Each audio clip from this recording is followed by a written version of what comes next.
The following program is a public access production of Seymour Library, who assumes full responsibility for its content.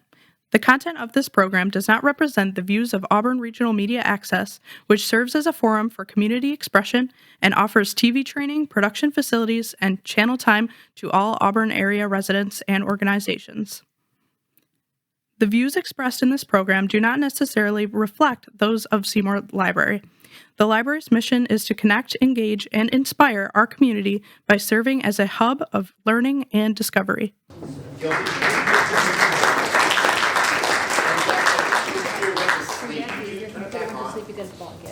We'll get some art up there for you all. Hi, thank you all so much for coming out for this program this evening. You can imagine I'm on the circuit quite a bit talking about William Seward, sound, soon pictures. Much less frequently am I asked to talk about his son, William Seward Jr., though I think all of us in Auburn should care almost as much about that story, because the story of the next Mr. and Mrs. Seward, who don't seek the limelight and don't often receive it, is very much a local story and a story of a prominent national family, in many ways choosing to turn its backs on the national stage and put its resources and its focus back into Auburn. I'm going to get into the story of the next generation, the Sewards who were alive and living on 33 South Street, raising a young family in those yellow walls when Seymour Library was coming into its own. And they were, of course, supporters. I see some friends here. I was once vice president of the Friends, and of course we have the Friends, you have the foundation. This is how libraries continue to serve our community and get the additional resources they need. Well, before all that happened, there was the Seymour Library Association. And Janet Watson Seward was a key member of that, hoping to make libraries, specifically the Seymour Library, as accessible as possible to Auburn.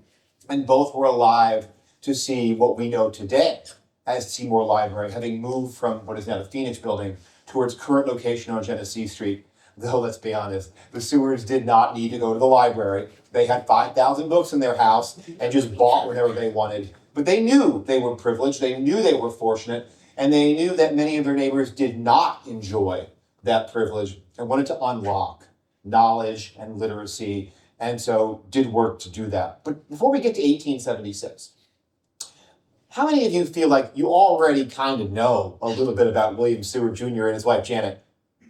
Not many. 1, 2, 2.5, 3. They're not forgotten. You come to a Seward house tour, we acknowledge them. They might get, Tom, what do you think, a minute on your tour in the drawing room? A good day. A trip to the Victorian bedroom?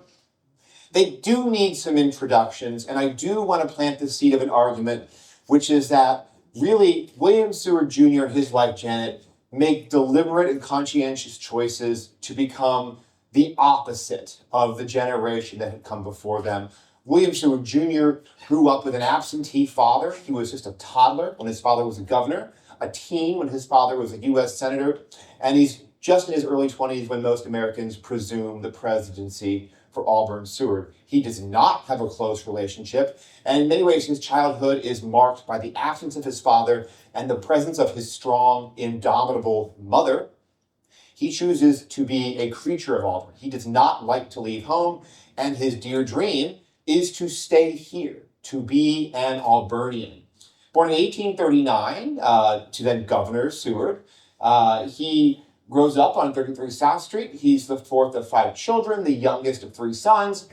As he grows up, he'll become a soldier, industrialist, and of course, a family man. The only Seward child to deliberately stay home, the only one to have children of his own, raise them here.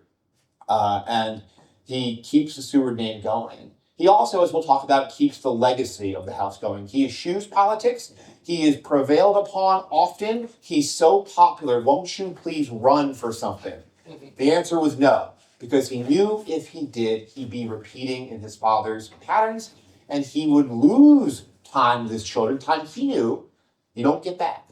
And so he did not go. He refused those calls. He stayed home, and he died in that house, 1920. Preceding him in death by about 7 years was his wife, Janet McNeil Watson. Born the same year in 1839, they are actually childhood friends and teenage sweethearts. Recognize that picture, Tom, right there in the drawing room? She gets her 20 seconds usually. She's going to get more than that tonight. She is the third of four children born to Robert and Margaret Watson. The Watsons do not have the wealth of the Sewards or the prestige or the clout. They are only a distant second fiddle. Janet's mother is a scion of the, I'm told Albanians say standard, not standard family. Think Standard Woods, and they were large landowners whose time in Auburn starts in 1820. They were able to send her to fine boarding schools, the commensurate version of Francis Seward's own Emma Willard School, boarding in Philadelphia in Miss Annabelle's school. A pillar of Auburn as she comes of age. She's a member of the WEIU, Home for the Friendless, Q County Orphanage Asylum, Seymour Library Association, and she too pours herself into these causes before her death in 1913. There's Will now, growing up a Seward on 33 South Street, and you might think that would have been easy. But the name Seward, as much as it conferred advantage, conferred obligation, conferred expectation, he knew, though they wouldn't have had terms like this back then, that he was born on third base, as the saying goes. He also knew getting picked off third base would be humiliating, and he very nearly is. It is not easy growing up a Seward, but it's also much easier growing up a Seward when you're surrounded by the wealth and the privilege. It's a heavy mantle to wear, but one I think many would have longingly worn themselves. Here he is by his father and his young sister Fanny's side. Will's earliest memory is 3 years old, and it is January 1st, New Year's Day, 1843. His father, 42 years old, has just wrapped up his second term as governor. He does not run for a third. He's taken the late train home from Albany, and he is discovered effectively asleep on the couch by his toddler son, who is exuberant. His father is at home at last. One imagines scenes of young Willie, as he was called, racing up and down the house, waking everybody up. Father's home, and he proclaimed, "Father's here to stay." Father was not here to stay. Father would soon enough be packing his bags and heading to Washington, D.C. We'll get into that. Will was, by all accounts, very close with his younger sister, Fanny. He and his father have very interesting correspondence. When he's a young boy, Seward very lovingly addresses letters to his son by the hot stove near the stairs in the nursery. But Will is a challenge for him, as we'll get into. Every other member of the Seward family wants to be dad come again. Every other child is a creature of their father, except Will.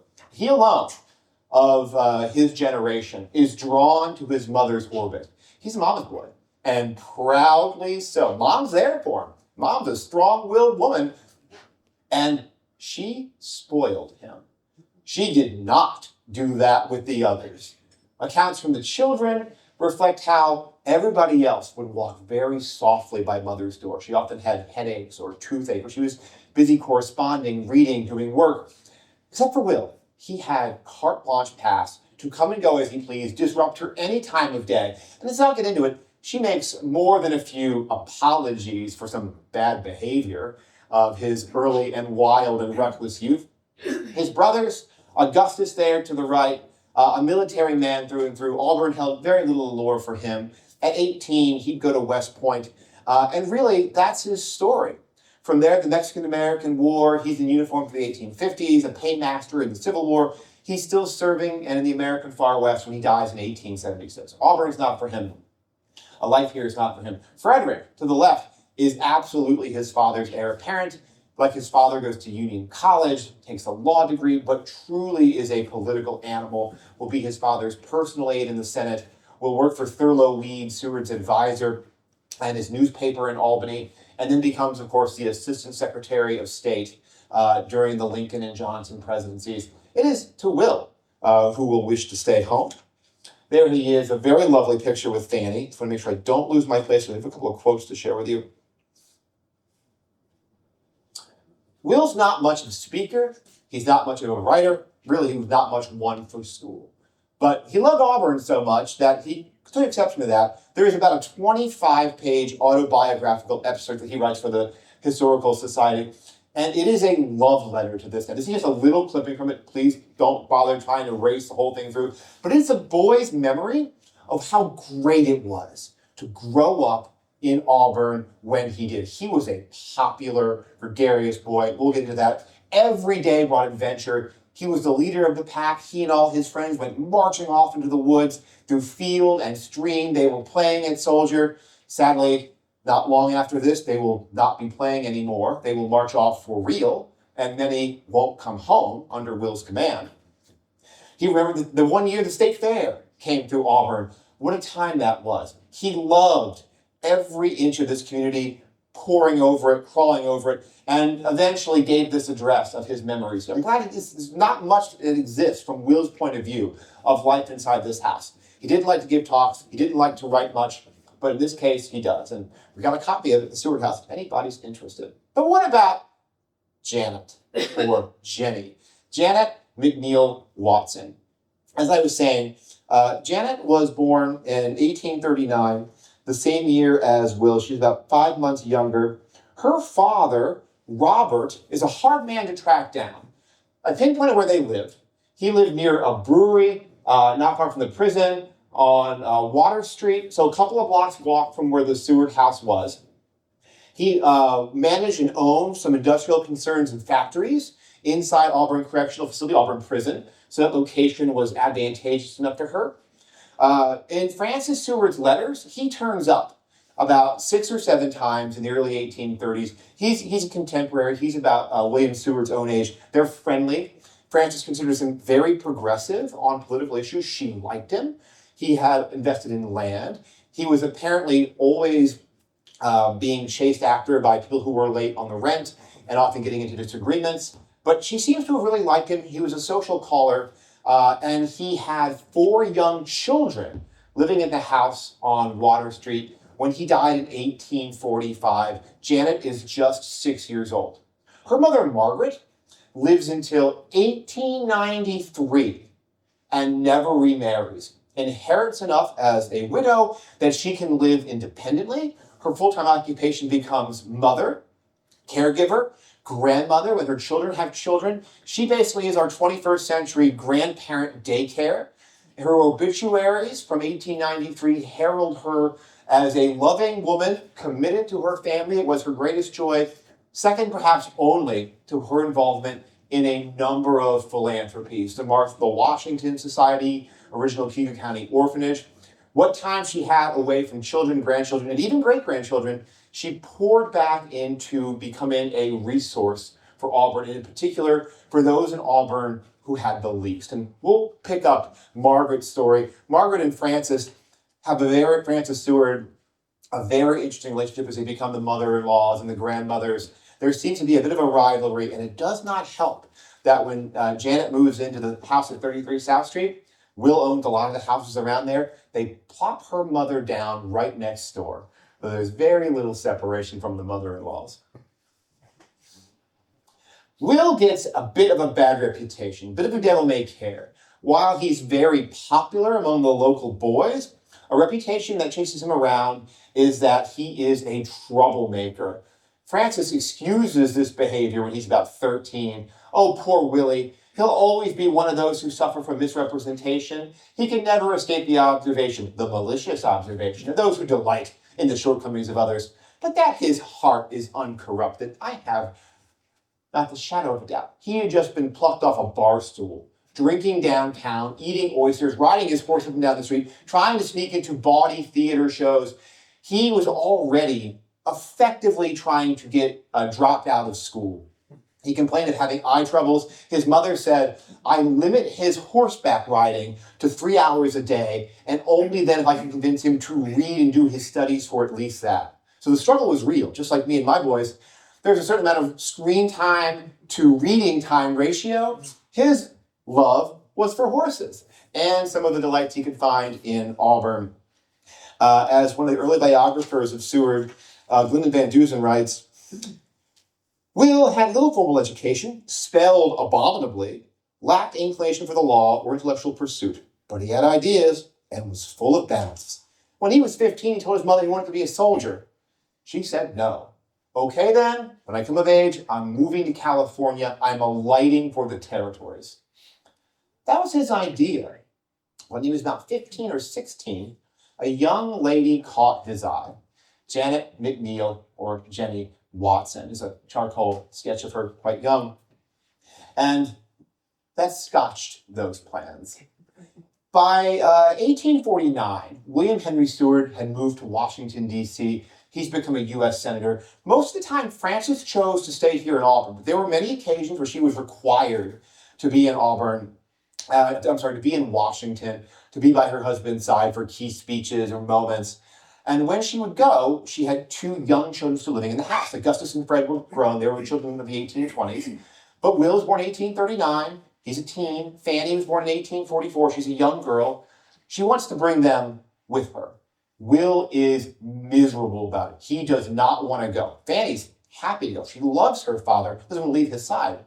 Will makes such a stink about it that by 1856, so I think he's 16 years old, his mother relents, and she does spoil him. Okay. But you're not staying at home by yourself. Margaret Watson will keep a good eye on you. And guess who's at Margaret Watson's house? All these dinners, all these nights where she does keep a watchful eye, but there's somebody else making eyes. Janet and Will have a teenage attraction that will soon grow. Will gives up the idea of going west, and by 1857, he gets a job, a senator's son, working at a hardware store here in Auburn. He writes all about it in his memoir, a man named Lumen's hardware store. Will would get up at 5 in the morning, be the first one there, light the lamps, and he worked on fitting stovepipes. He worked in the tinsmith shop. He was dirty. One day, the owner, Lumen, had 2 tons of coal delivered, and it had to be all brought in before daylight. He told Will that was his job, start shoveling. Will got as far as he could, was about to give up, went to his mother and said, I can't do it, I'm gonna have to quit. But he was hardworking. She said, I will pay laborers to come and help you. You will prove that you can do this job. And his father was home, rare for Seward to be home, and said, well, you keep all that money and you do it all by yourself before dawn. And Will did. He was not too good for any job. He worked on Thanksgiving and Christmas. There was another young lady in town whom he never named, whom he was fond of, until he went to her house to install a stove. And she saw him grimy and dirty and never looked at him the same way again.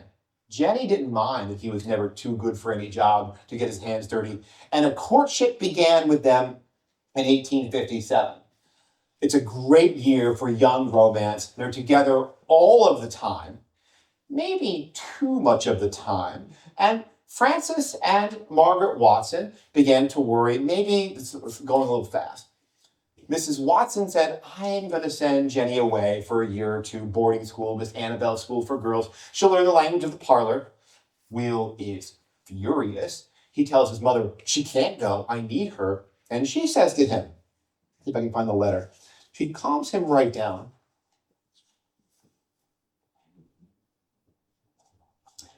Jenny tells me you prefer she shouldn't go. If this is so, my child, you are very unwise. Jenny is not likely to be spoiled by our boarding school, and if her health will admit her giving this attention to her studies, it will be an advantage to her, and one you two will not regret later in life. She will be a better companion for you if she gets what I get, this time to live independently, to think, to learn musical instruments and languages. And so she goes. Before they go, they have a summer vacation where Frances takes both kids to the Cape in Massachusetts. Of course, Jenny is bunking with Frances and Will's in a different hotel, but the families have become so close. Will is left with the Watsons, and Jenny travels with the Sewards as teenagers. Will can't stand being in Auburn without her, so he gives it up. And in 1858, he takes a job working at a hardware store in Albany. And he writes to her, she writes to him, and Frances gives him great good news early that first semester. Jenny's very homesick. She misses you. Will writes back to his mother how much he wishes he was back in Auburn. He's working in a bigger hardware store. He's making more money. He's living independently. But my God, as he tells her, there's no place like home, especially Jenny's there. Jenny is thoroughly vetted by Frances and her older sister, Lizette. She is constantly brought over to tea, where in the presence of these two women and daughter Fanny, she is put through her paces. Her education becomes well tested. as Fanny calls her, Will's pretty Jenny, at the house at the time, and she really won the family's love. When Lizette becomes very sick, she moves into Lizette's house on 2 Frederick Street and takes care of her when no one else is available. So they become as fond of her. She's like a daughter to them. Will does not really want much to do with his father by his teenage years. He's going to make his own way. But he does the math. He's good at math. Washington, D.C. is much closer to Philadelphia than Albany is. Dad'll hire me. I'll go work in his office. These 2 men do not know what to do with each other. Seward's got little use for his son, but all of a sudden, he shows an affinity. He starts planning basically the equivalent of a state ball. Seward's not Secretary of State yet, but he's going to host Lord and Lady Napier for a high society function in Washington. And Will thinks, if I plan this just right, guess who's going to be on my arm dancing all night? Jenny. I'll get her here. So he stays in Washington for just as long as he can stand it, until finally Jenny's education is done and they can plot their way back to Auburn. In February of 1860, he proposes marriage. He has to go through the mother-in-laws, but he wins her hand. And for the next 4 months, all the talk in Auburn is going to be about the wedding of the year. These 2 great families, these teenage hearts will unite. Right? That's the big news story. Or wait, May of 1860, there's a little convention happening in a city of the West called Chicago, where William Henry Seward expects to be elevated to the presidency. He's in Auburn, in the same gardens where a month later his son's going to have a wedding reception. When he gets the news, all is lost, Lincoln third ballot. So imagine this. A few weeks later, he has to plaster on his smile and be there, the eyes of the community upon him as his son and daughter-in-law get married, and he has to throw the party of the year, which he does. He does do it in June of 1860. As Martha Coffin Wright notes, the wedding was a grand affair, church crowded, perfect jam in the house, boys and girls perched on every picket, street thronged near the house could hear the music and take a smell. The garden was lighted with lanterns and carpets spread. Will gets serious. He has to. He's going to get married.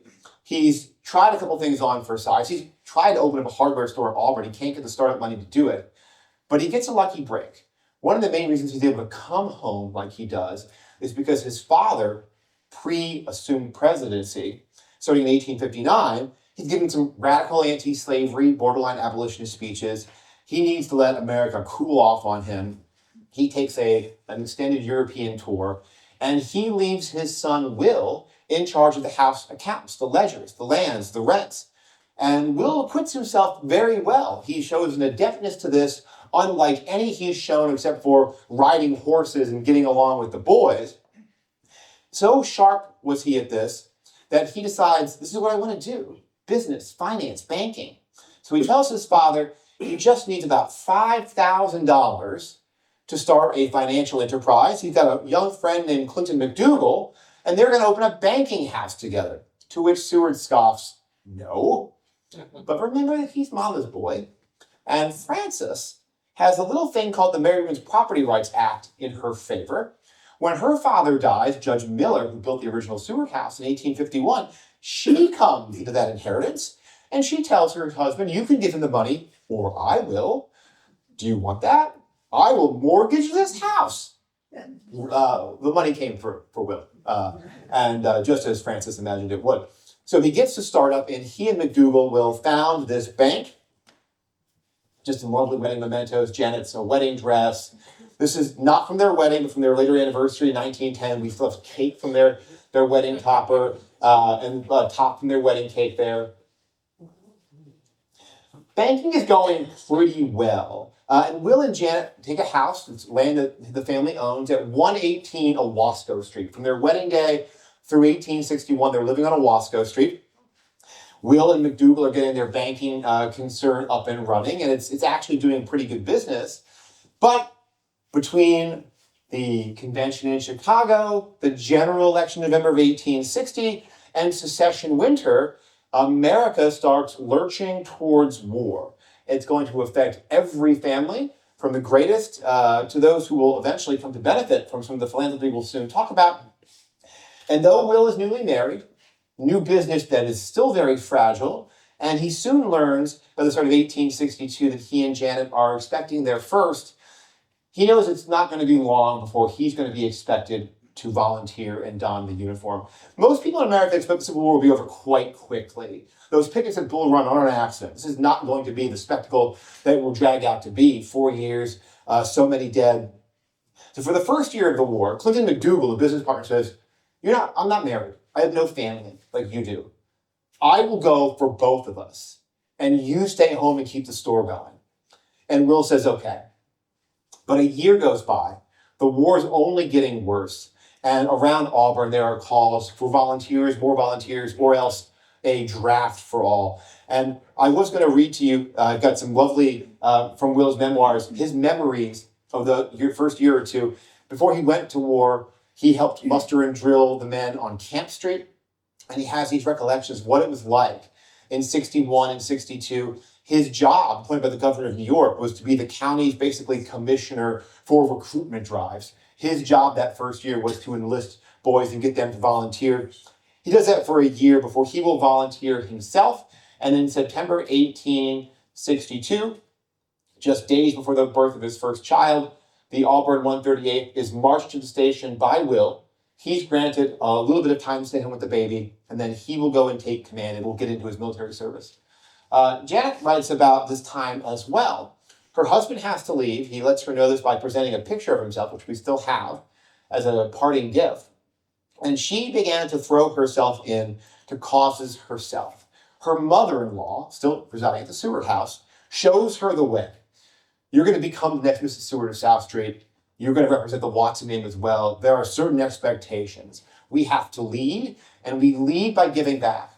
So Mrs. Seward helps found a union aid society, and Janet busies herself, though a new mother, with cutting out garments, sewing, scraping lint, rolling bandages, knitting socks for the men, and waiting to hear news from the front. The first year or two, there wasn't much news from the front to report back on. In the winter of 1862, William Seward pulls some strings. He actually gets his son a cushy desk job. Will refuses it, says he's going to go where all the boys from Auburn are going. But for that first winter, they go to what Janet called, and Will Jr. called, Camp Nellie Seward. They're stationed just outside of Washington, and there is Jenny there with her firstborn daughter, Nellie.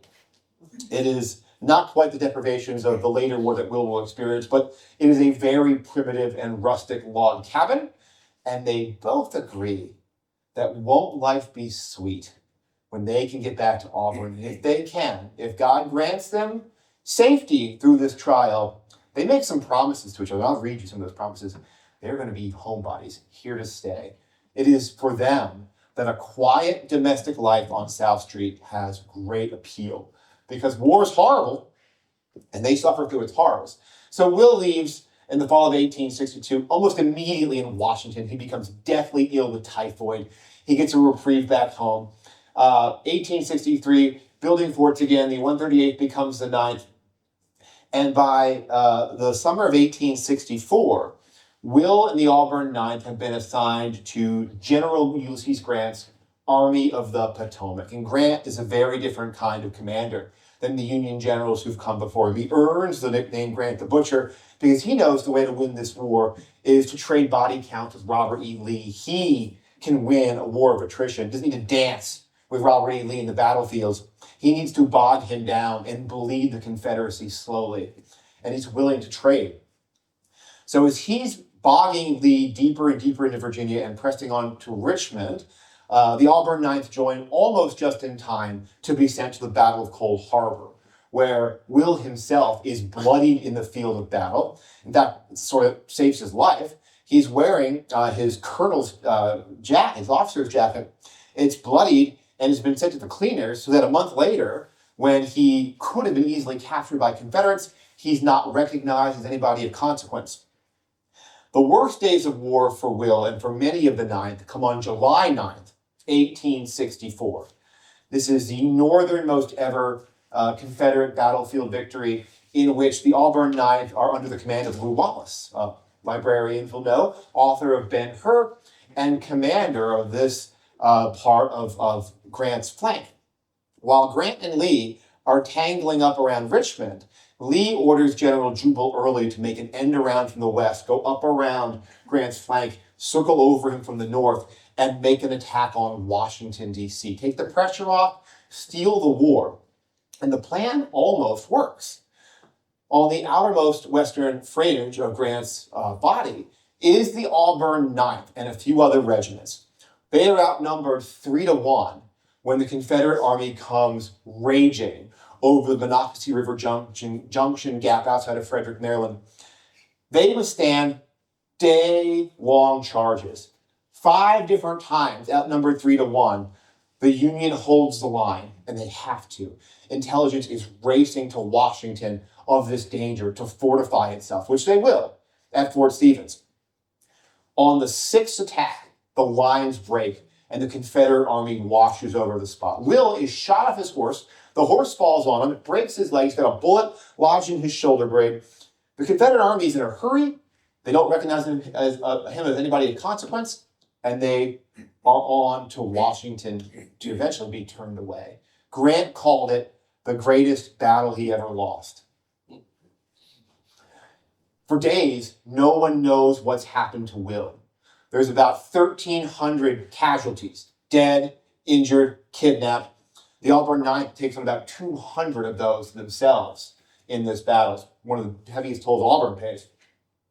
And there's no accounting what happens to him. He will be left for dead, prop himself up against an apple tree, and later I'll show you a walking stick fashioned from that apple tree in later years. But despite some early accounts, he's not killed, he's not captured. Eventually, story goes, a mule or donkey walking by, he grabs the bridle, gets himself up, broken leg and all, and will rejoin his men. He is very badly injured and will finish the war at Martinsburg, now West Virginia. He's placed in basically command of a supply depot of vital importance in Confederate territory. He has to hold it. It's actually quite dangerous. He's worried all the time about Confederates overrunning them or saboteurs and spies in their midst. He tries to have all of the Auburn 9th assigned to stay there with him. One of the men said he'd rather see us together in hell than separated in heaven. He led from the front, and he would lay down his life for any one of us. It doesn't work. Will is pretty much left there by himself. And while he's there, he writes, a man of few words most of the time, writes some of the most beautiful letters in the Seward family archive. Day after day, he can taste this war being over. He just needs to live a few more days, weeks, and if he can, that thing he and Janet have been talking about and dreaming of for years could come true. Domestic life at home. So he writes to her, I hope the time is not now very far distant when our family will again be united and I can once more enjoy the pleasures of home. 3 years separation will, I think, lead me to prize it all the more highly. I presume it would amuse you if you could see all the thoughts that pass through my mind in the course of a month in regard for plans for the future. It would need a longer life than mine, I think, to carry out the half of them. These are modest plans. Raise our children. Have a happy life. He comes back in June of 1865, having been promoted, by the way, to brigadier general for his bravery and valor. And the enterprise, it's been left in the hands of some older men who promised they're going to watch it for them. They pass it back to McDougal and to Will Jr. They resume work here at the Seward Bank. The corners, the bronze corner is in my office today. We still have the piece of glass that says Seward Bank, kind of where Mesa is today, at the Seward House Museum. It was in business until 1960. Will's banking, there it is. Mike's waiting for this picture. His banking enterprise does sufficiently well that in 1866, he becomes vice president of a startup concern. They'll be called the Merchants Union Express, that are going to try to rival what Wells and Fargo have been doing since 1850, an express company for goods and specie, not yet a credit card company, that is making its investors very wealthy. They had about 900 offices. Let me read you the exact number.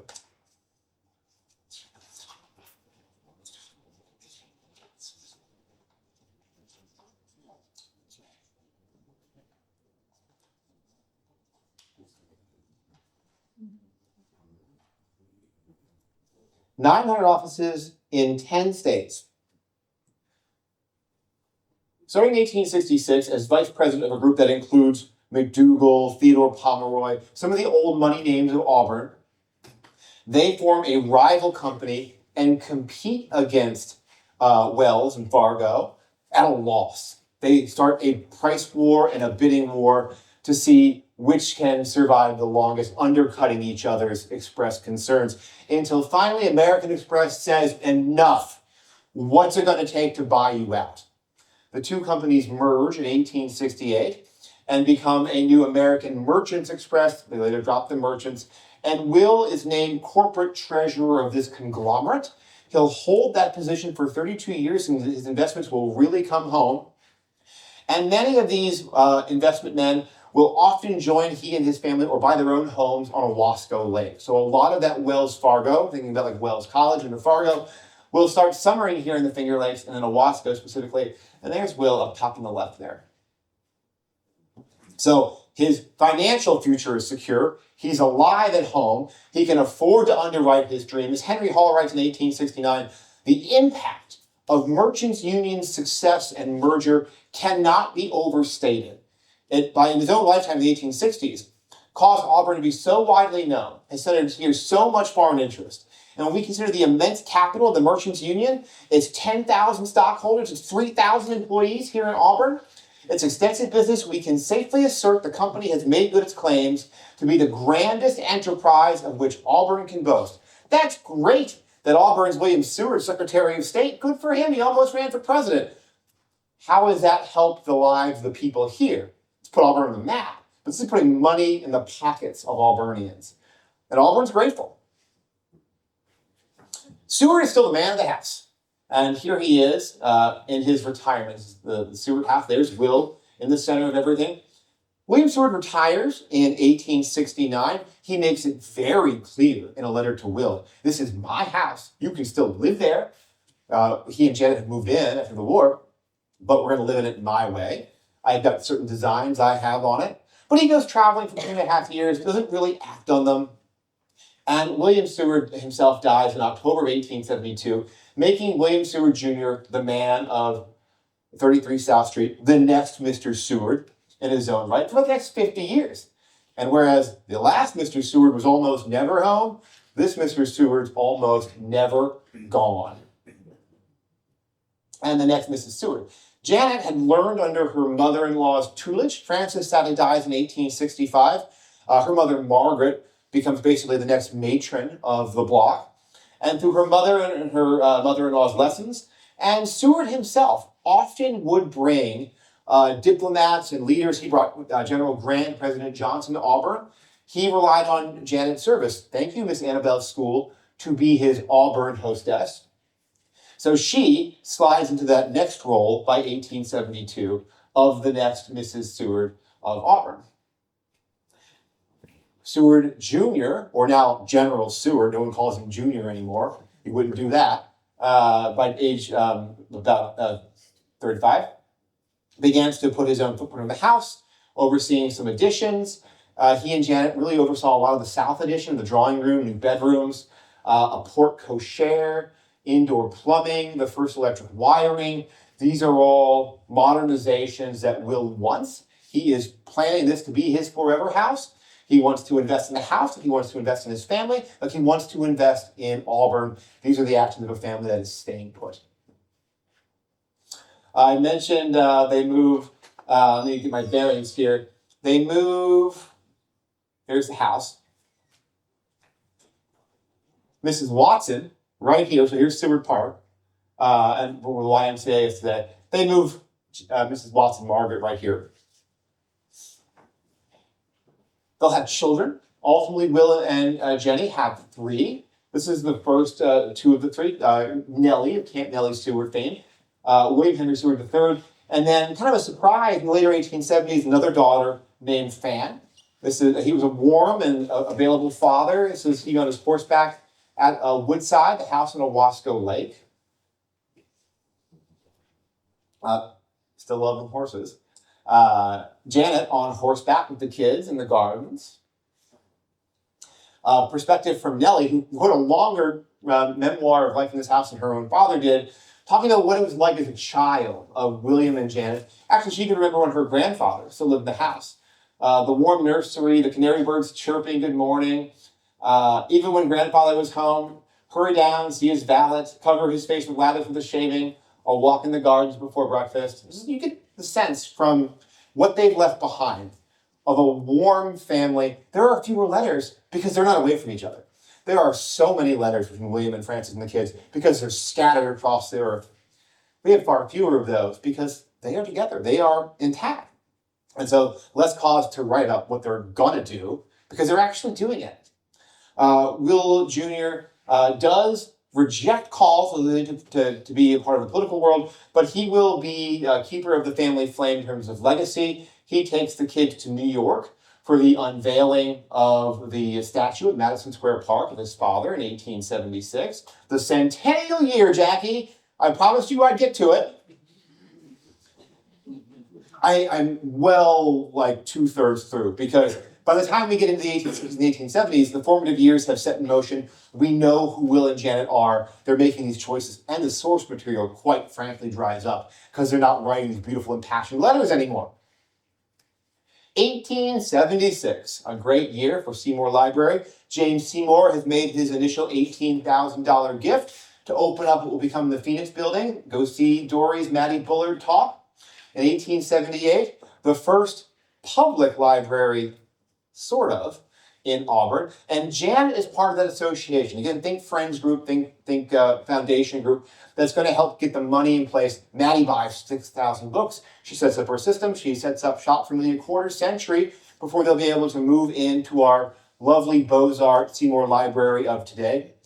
$18,000 in association was not enough. Books are expensive. It was an expensive building.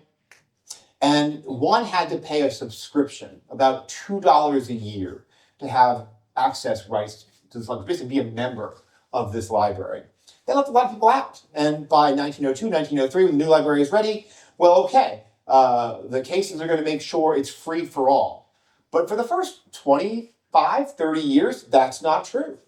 Seymour Library exists, and we're glad it does, but it doesn't exist equitably for everybody.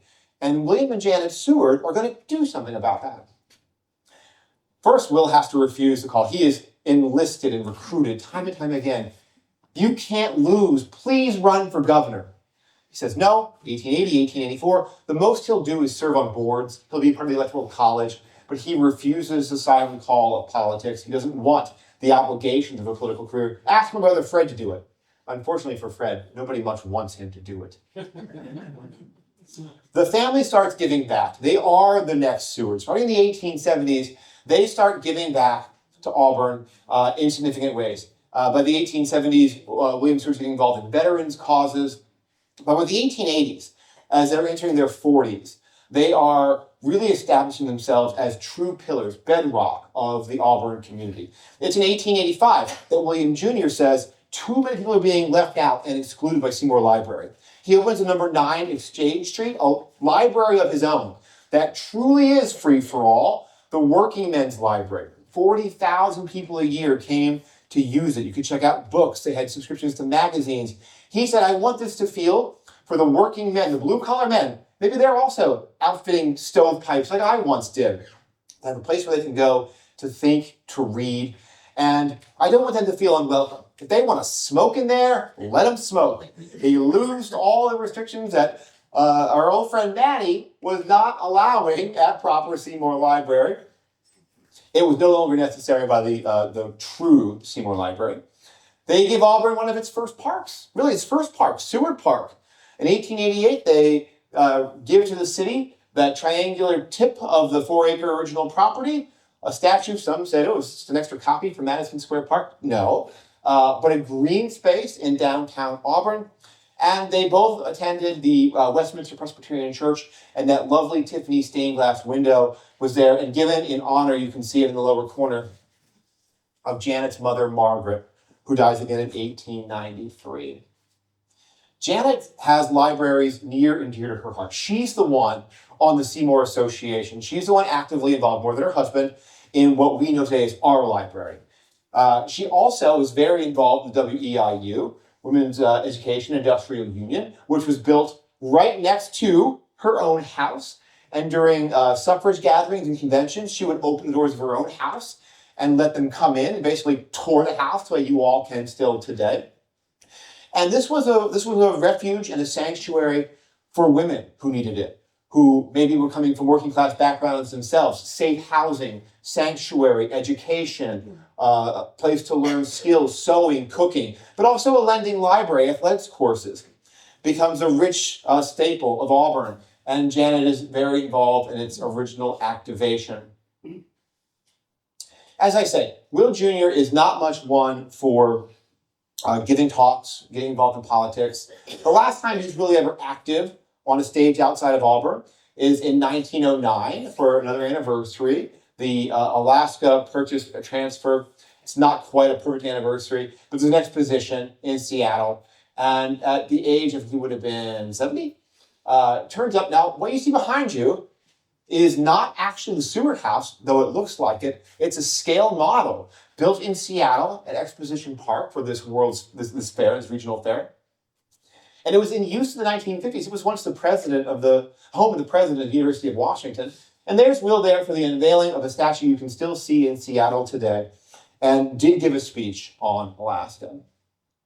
The men of the Auburn Ninth loved him. They touted him as a man who said we'd rather be together in hell than separated in heaven, a man who led from the front and who gave back. One of the men, this is quoted in the Albert Rowe History of the Ninth. Let me see if I can find this exact quote, because I really do like it.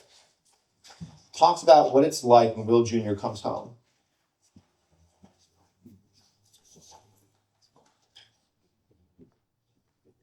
Okay, here it is. This is in thanks for the library. Wait, no, this is wrong. Sorry. Here it is, yes. The men memorialized William Seward Jr. like this. After the war, he returned to the calling he'd entered upon before and began over again the useful life he continued to lead for the intervening years. Blessed with an abundance of the world's goods, he'd taken pleasure in making others happy through its judicious employment, using all that he had to benefit and lift others up. Of course, he didn't need a library. Here's his drawing room. He and Janet here in later days, about 3 years before her death. She dies in 1913. He was ill for a very long time.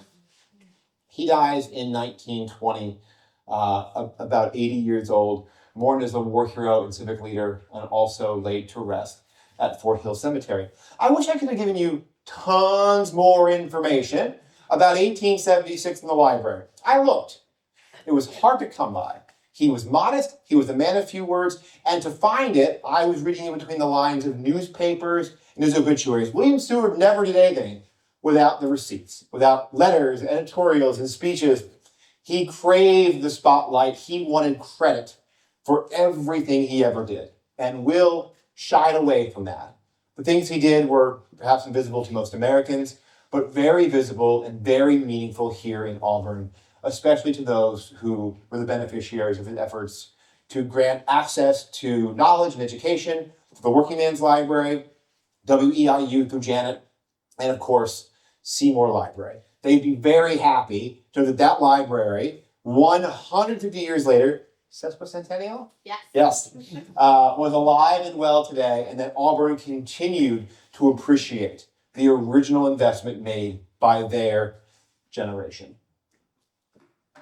Thank you so much for letting me share that with you. I won't claim to be a great expert beyond what I've shared on Will and Janet. They're fascinating. I've been telling myself for a long time.